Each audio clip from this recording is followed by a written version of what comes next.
कल्प क्लासेस मध्ये तुमचं मनापासून खूप खूप स्वागत आहे। आज आपला प्रॅक्टिस सेट 12 चालू होतोय। आतापर्यंतचे व्हिडिओ तुम्ही बघितले असेल अशी मी आशा करते आणि तुम्ही प्रॅक्टिस पण करताय असे आम्ही गृहीत धरते आणि पुढचा आज आपण सुरू करणार आहे। तर कितवा आहे प्रॉब्लेम सेट 12। याच्यात पण काय तुम्हाला सबट्रॅक्शनच आहे, फक्त काय थोडीशी थिअरी ऍड केलेली, सेम टू सेम त्याच पद्धत फॉलो करायची आहे आणि मी तुम्हाला थिअरीचं उत्तर कसं लिहायचं ते पण सांगितले। चला पहिला क्वेश्चन वाचू। Prathamesh wants to buy a laptop worth, बघा प्रथमेशला काय घ्यायचं आहे, एक लॅपटॉप घ्यायचा आहे, त्याची किंमत किती आहे 27,450 rupees.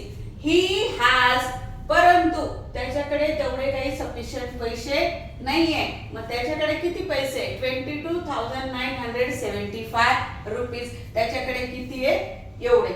What is amount he still needs to be able to buy the laptop. मग आता त्यांनी क्वेश्चन असं विचारलंय की अजून किती पैसे लागणार आहे त्याला की तो काय करू शकेल, मग लॅपटॉप विकत घेऊ शकेल। तर मग बघा आता आपल्याला लॅपटॉप कितीचा आहे 27,450 रुपीचा।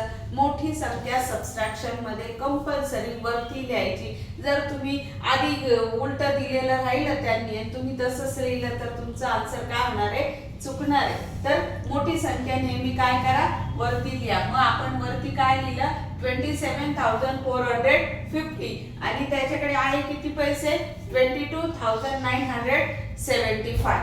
मग सबट्रॅक्शन करायचे, 0 मधून 5 जात नाही, 0 वरती लिहा आणि या 5 कडनं काय घ्या 1 कॅरी। तर इथं किती करून घ्यायचं लगेच 4। 10 मधनं 5 गेले 5, 4 मधनं 7 जातात का नाही, मग पुन्हा या 4 कडनं 1 कॅरी घेतला तर या 4 चा किती करायचा 3। आता 7 च्या मधनं 14 मधनं 7 गेले तर किती उरतात 7। हे तुमचं पाठ करून ठेवायचं की 18 मधनं 9 गेले तर किती उरतात 9, 16 मधनं 8 गेले तर किती 8, तसंच 14 मधनं 7 गेले तर 7। आता 3 मधनं 9 जात नाही, या 6 कडनं कॅरी घ्या, या 7 मधनं कॅरी घेतला तर 7 चा किती करायचा 6 करायचा। मग 9 च्या पुढे 13 पर्यंत मोजा, 10 11 12 13 किती उरले 4। 6 मधनं 2 गेले 4 आणि 2 मधनं 2 गेले 0। मग त्याला आणखी किती पैसे पाहिजे 4,475। मग आन्सर लिहून टाकायचं। मग कुठून what is that amount he still need to be able to buy the laptop. मग इथून सर्व तुम्ही काय करायचंय पूर्ण लिहून टाकायचंय, काय the total amount he still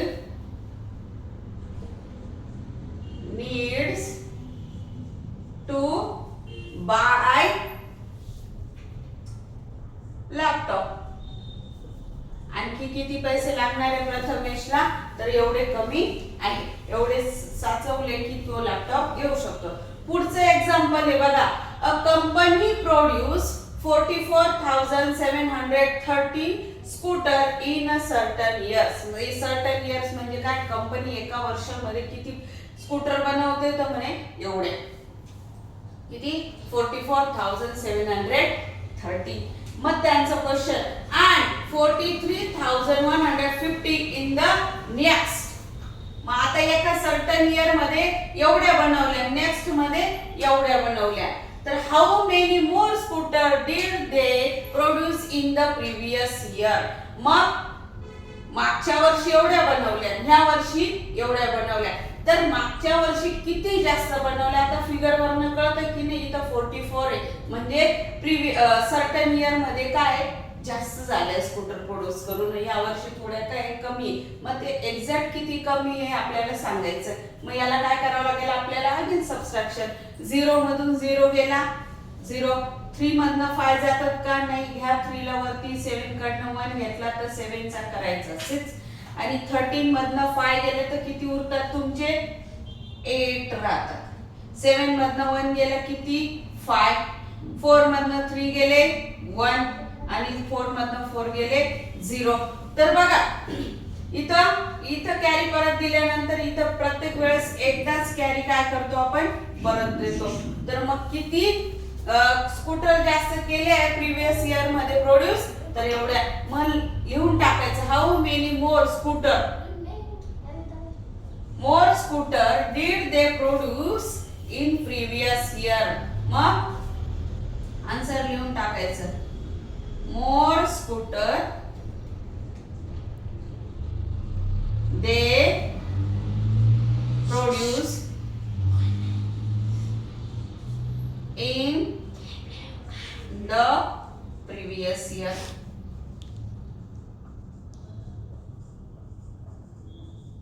संपलं. आपल्या डोक्याची थेरी लिहायची काय गरज नाहीये. तिथे जे क्वेश्चन मध्ये दिलेलं असतं तेच काय करायचं उचलून लिहून घ्यायचं आणि इथं लिहायचं. म्हणजे काय होतं पूर्ण कंप्लीट आपली थेरी पण होते आणि आन्सर पण होतं. तुम्ही एवढं केलं तरी चुकीचं नाहीये ते, पण एक पूर्ण वाक्यात उत्तर लिहितो की नाही आपण तसं हे लिहायचं असतं.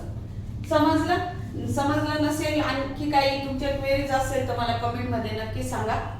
व्हिडिओ आवडल्यास लाईक करा, शेअर करा आणि सबस्क्राईब करायला विसरू नका. बाय. नमस्कार. कल्पक क्लासेस मध्ये तुमचं पुन्हा एकदा खूप खूप स्वागत आहे.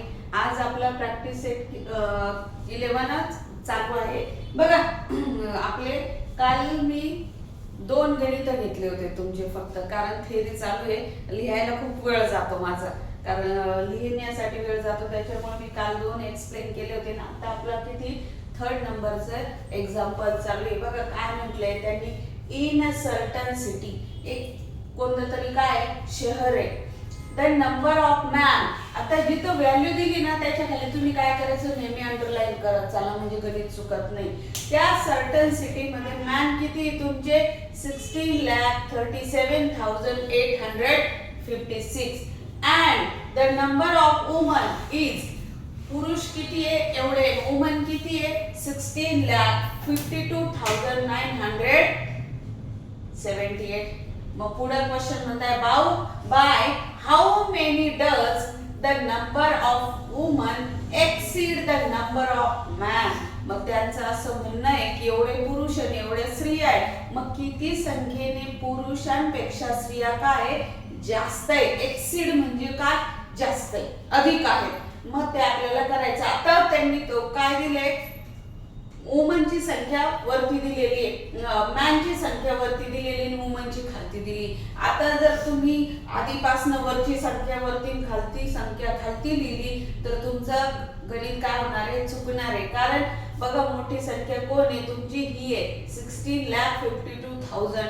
मग ते उलट करून घ्यायचं. वुमन किती आहे एवढे आहे आणि मॅन एवढे, मग ते इंटरचेंज करून घ्यायचं आणि मग सबट्रॅक्शन करायचं. तरच आपलं उत्तर काय येईल, बरोबर येईल. बघा 8 मधनं 6 गेले किती राहिले तुमचे 2. 7 मधनं 5 गेले किती राहिले तुमचे 2. 9 मधनं 8 गेले किती उरला 1 कॉमा. आता 2 मधनं 7 काही जात नाही, मग 2 ला काट मारायचा. 5 कडनं 1 कॅरी घेतला तर 5 चा फोड करून ठेवायचा. 12 मधनं 7 गेले तर किती राहतात तुमचे 5 राहतात. 4 मधनं 3 गेले किती राहिले 1. आणि 6 मधनं 6 गेले किती राहिले तुमचे 0.